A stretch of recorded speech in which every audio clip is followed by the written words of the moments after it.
बिस्मिल्लाहिर्रहमानिर्रहीम। अस्सलामुअलैकुम स्टूडेंट्स। जैसा कि आप जानते हैं, इससे पहले हम तीन चैप्टर्स के एमसीक्यूज़ कर चुके हैं। अब चैप्टर 4 के एमसीक्यूज़ आज करेंगे, सीक्वेंस एंड सीरीज़। और ये भी बहुत ही इम्पोर्टेंट चैप्टर हुआ करता है। इसमें से वैसे तो 3 शॉर्ट्स एग्ज़ाम में आते हैं और एमसीक्यूज़ भी आते हैं, तो इसलिए आज हम इसको अच्छी तरह समझेंगे। तो आइए स्टार्ट करते हैं। MCQs number 1, if d equal to -3 and the last term of AP is 48, then third last term is। देखें, ये रिवर्स में उसने हमें एक टर्म पूछी है, तो हम क्या करते हैं कि इसको सीधा कर देते हैं। जब सीधा करेंगे तो इसकी जो d है वो वैल्यू जो कि -3 थी, अब वो वैल्यू 3 हो जाएगी, और इसकी जो लास्ट टर्म थी वो हमारी फर्स्ट टर्म बन जाती है। ए फर्स्ट टर्म हो गई 48, और डी जो कि माइनस में थी अब वो डी प्लस हो गई। तो थर्ड लास्ट टर्म की बजाय अब हमें थर्ड टर्म फाइंड करनी है, और थर्ड टर्म फाइंड करने के लिए हमें फार्मूला जो ए पी का होता है वो A N equal to A plus N minus one into D A P के लिए है। तो अब इसमें वैल्यूज आप डाल दें। A N A three equal to 48 plus 3 minus one, और डी जो है कि +3 लेंगे, तो कैलकुलेट करेंगे तो इसका आंसर आएगा 54। This is the answer. ये एक टेक्निक से करने वाला एमसीक्यूज था, जो कि अगर आप रिवर्स में यूज़ करते तो थोड़ी डिफ़िकल्टी होती है। हमने इसको सीधा करके सॉल्व कर लिया है। उसके बाद सेकंड एमसीक्यूज है, nth term of a series is 2 4 6 and so on. तो इसकी उसने हमसे सम पूछा है, nth टर्म पूछी, सॉरी nth टर्म पूछी है। इसमें nth टर्म क्या होगी? तो इसके दो तरीके हैं। एक तरीका तो सिंपल ही है कि इसमें a आपका 2 है और d आपका वो भी 2 निकल आएगा 4 माइनस 2 करने से, और उसके बाद आपने ए एन का फार्मूला अप्लाई किया, तो इसके बाद इसका आंसर 2n आ गया।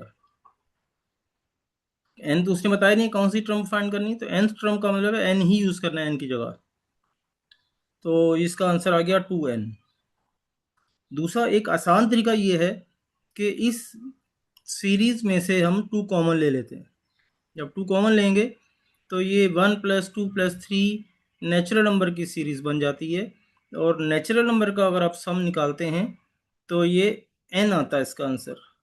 तो 2 ब्रैकेट के बाहर है, तो इसका आंसर n आ गया। इसलिए आप याद भी कर लें, जब भी नेचुरल नंबर्स का सम निकालना हो तो इसका आंसर n आएगा। अगर आपसे कहे कि 100 नंबर्स हैं उनको, तो ये करें तो ये इसका आंसर इस तरह से nth टर्म इस तरह से फाइंड हो सकती है। तो ये nth टर्म फाइंड करने का ये तरीकाकार है।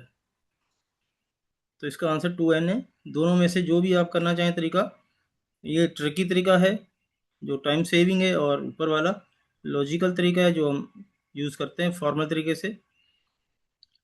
थर्ड एमसीक्यूज है, if 1 x minus 1 and 3 are in A P.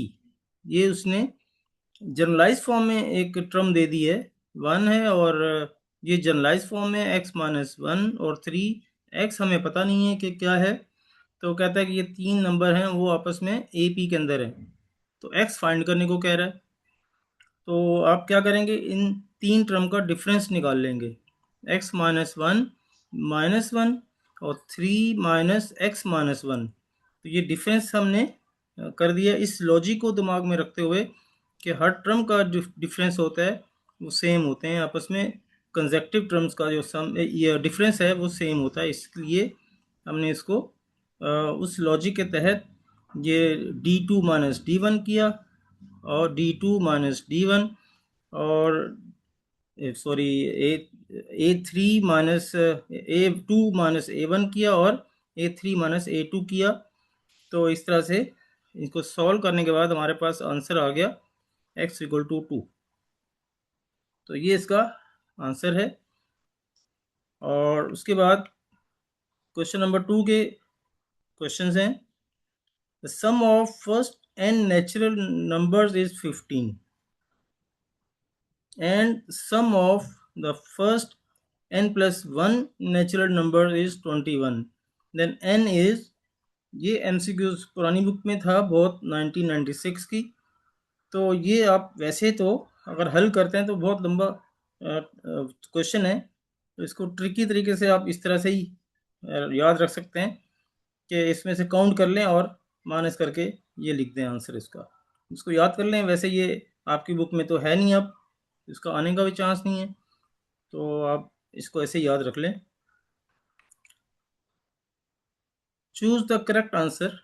तो ये एक क्वेश्चन नंबर 3 का पहला MCQ है, if a capital A B are in AP then 2A is equal to, जब 3 टर्म AP में होती हैं तो A जो है वो उनका अर्थमेटिक मीन होता है, और अर्थमेटिक मीन का जो फार्मूला है वो A प्लस बी अपॉन 2 है। तो A और B के दरमियान में A है तो ये मीन हुआ, तो A और प्लस बी अपॉन 2 किया, तो 2 को इधर शिफ्ट कर दें तो 2 equal to A plus B, ये इसका करेक्ट आंसर है। उसके बाद ये भी वैसा ही MCQ है, A स्क्वायर बी स्क्वायर और C स्क्वायर 3 टर्म्स हैं वो AP के अंदर हैं। तो अब हमसे वो कह रहा है कि देन बी स्क्वायर क्या होगा, तो ये हम फाइंड करेंगे। अब इसमें देखें बी स्क्वायर जो है वो मीन है A स्क्वायर और बी C स्क्वायर का, तो फार्मूले में लिख दिया A square plus C square upon 2, तो ये इसका मीन जो अर्थमेटिक मीन है वो निकल आया। तो ये बात याद रखिएगा, सिंगल अर्थमेटिक मीन फाइंड करने के लिए यही फार्मूला है कि साइड वाली टर्म्स को प्लस करके 2 से डिवाइड कर देते हैं, तो ये टर्म जो है वो फाइंड हो जाती है। फिर ये फार्मूला ही पूछ लिया जो मैं आपसे बता रहा था, arithmetic mean between A and B। तो ये फार्मूला है, फार्मूला के तौर पे इसको याद रखें। और उसके बाद क्वेश्चन नंबर 4 है, GM के GP के जो है ना वो कुछ MCQs आ रहे हैं। GP क्या होती है, अगर कंसेक्टिव टर्म का जो रेशो होता है वो इक्वल हो तो उसको हम GP कहते हैं। और ये जैसे कि मैंने पहले ही अभी बताया आपको कि अगर डिफरेंस सेम होता है तो वो AP होती है, और अगर उनका रेशो निकालें यानी डिवाइड करें तो वो आपकी GP होती है। तो GP के लिए nth टर्म का फार्मूला जो है वो AR पावर n माइनस 1 होता है। R is common ratio, A is first term और n इज nth टर्म। तो ये फार्मूला है, इसको आप याद कर लें, ये आपके क्वेश्चंस में भी इस्तेमाल होता है। If A4 A and 16 are GP, उसने खुद बता दिया है कि ये 3 नंबर हैं वो GP में है। GP में है तो इनका रेशो सेम होगा A अपॉन 4 और 16 अपॉन A, तो ये सेम होना चाहिए। तो जब इसको हम इस तरह से सॉल्व करते हैं तो ये फार्मूला बन जाता है G equal two plus minus AB। अब A की वैल्यू हमारे पास 4 है और B की वैल्यू हमारे पास 16 है। इसको आप इसके अंदर पुट करें, और A उसने बताया कि GM है, तो GM जो कि G में यहाँ यूज़ किया है उसकी जगह अब आप A लिख देंगे और इसमें वैल्यू पुट करें तो ये आपका आंसर आ जाएगा। अच्छा, इसमें प्लस माइनस में आंसर आता है। प्लस माइनस में इसलिए आता है कि जब हम इसको A अपॉन 4 करते हैं और 16 अपॉन A करते हैं तो क्रॉस मल्टीप्लाई करने के बाद A square equal to 4 multiply 16 बन जाता है। और इस स्क्वायर को जब हम ख़त्म करते हैं तो स्क्वायर रूट लेते हैं दोनों साइडों पे, जब दोनों साइडों पे स्क्वायर रूट लेंगे तो प्लस माइनस लगाया जाता है। तो ये प्लस माइनस इसी वजह से इसके 2 आंसर आते हैं। उसके बाद ये इसका आंसर आ गया 4 16 का स्क्वायर रूट 8, तो ±8 इसका आंसर है। उसके बाद है द GM बिटवीन 2 and 8, तो ये भी वैसा ही है एमसीक्यू। इसमें आप प्लस माइनस और इनको रूट के अंदर लिख देंगे, हल करें तो आपका आंसर 4 आ गया। फिर ये इसी टाइप का क्वेश्चन है 9 4 36, 36 का आप अंडर रूट करें तो ये ±6 इसका आंसर आ गया। तो ये फिर इसी तरह का ही एमसीक्यू चल रहे हैं। तो इसको आप GM between 2 under root 3 and 6 under root 3, तो GM फाइंड करना है, तो फार्मूला वही है। तो इसको आपने वैल्यू पुट कर दी, तो वैल्यू पुट करेंगे तो 6 2 12, और ये स्क्वायर रूट और स्क्वायर रूट वाले नंबर आप मल्टीप्लाई होकर स्क्वायर रूट कैंसिल हो जाएगा, तो ये बन जाएगा 12 × 3 जो कि 36 बन गया। 36 का स्क्वायर रूट करेंगे तो ±6 इसका आंसर आ गया। तो ये तो बहुत ही आसान एमसीक्यूज है, रूट में है दोनों वैल्यूज़। जब इसको इसमें पुट करेंगे फार्मूले में, √2 और √2 कैंसिल आउट हो जाएंगे, तो 1 बचेगा, 1 का ±1 आंसर आ गया। उसके बाद है ये प्रोग्रेशन जो है वो बतानी है कि ये एपी है या जीपी है। अब एपी या जीपी को चेक करने का तरीका ये होता है कि पहले तो आप इनको आपस में माइनस करेंगे, तो 9 - 3 करें, 9 - 3 करें तो आता है 6, 27 माइनस ये करें तो 18 आ गया। तो सेम तो नहीं आया उसका आंसर, इसका मतलब एपी तो नहीं है। अब इसको चेक करते हैं जीपी के तौर पे। तो इसकी सेकंड टर्म को फर्स्ट टर्म को आपस में डिवाइड करें तो 9/3 3 आंसर आ गया। फिर 27 को 9 से डिवाइड करें तो 3 आंसर आया है।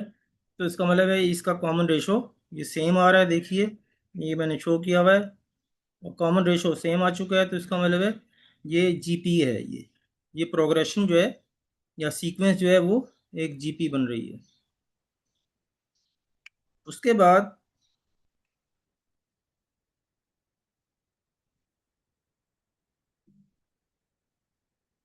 नेक्स्ट क्वेश्चन 5 है, इसमें कुछ पार्ट्स हैं। जब आपकी जीपी हो और उसको हमें सम करना हो, तो इसके लिए जो फार्मूला है वो है SN = A × 1 - R⁻n/1 - R। और अगर R <<1 है तो फिर ये वाला फार्मूला लगाएंगे, और अगर R बड़ा है 1 से तो उसके लिए फिर ये R⁻n पहले आ जाएगा, R⁻n-1 और अपॉन में R-1। अब आपको ये कह रहा है कि ये फार्मूला जो लगाया है उसने, ये R कैपिटल है या लेस है, ये आपको इंडिकेट करना चाह रहा है। तो आप गेस करें कि 1 पहले है तो इसका मतलब है R की वैल्यू <<1 है। तो देखें ऑप्शन आपका ये यहाँ मौजूद है। ठीक है, यही आपसे रिक्वायर्ड था, ये आपका आंसर हो गया।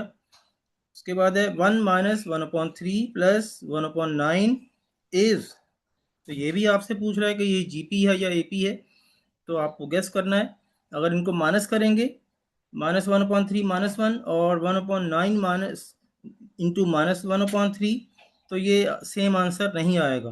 अब आप इनको डिवाइड करके देखें तो -1/3/1 in second term divide by first term, और third term divide by second term, तो ये डिवाइड करेंगे तो इसका आंसर सेम ही आ रहा है।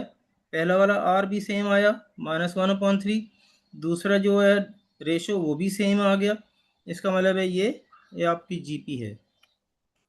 GP mean geometric series. मेरा ख्याल है आज यहाँ तक हम काम को रोकते हैं, ताकि इनको आप अच्छी तरह से समझ सकें और इनको प्रैक्टिस भी कर लें।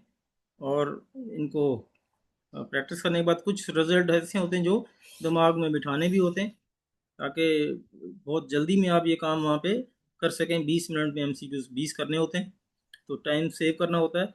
इसलिए आप अच्छी तरह से प्रैक्टिस कीजिए, समझिए इनको, और नहीं आए तो फिर अगली क्लास में या मुझे मैसेज करके पूछ सकते हैं। और मेरी दुआ है कि अल्लाह ताला आपको हर तरह के इम्तिहानात में कामयाबी अता करे, आपको बेशुमार खुशियाँ अता करे।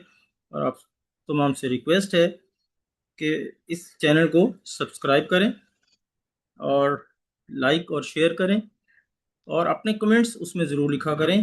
अगर आपको लगे कि ये आपको अच्छा लगा है और सही समझ में आ रहा है तो आप लाइक भी कर दें। तो अल्लाह हाफिज़। अल्लाह मेहरबान आप सब पे हो। खुदा हाफिज़।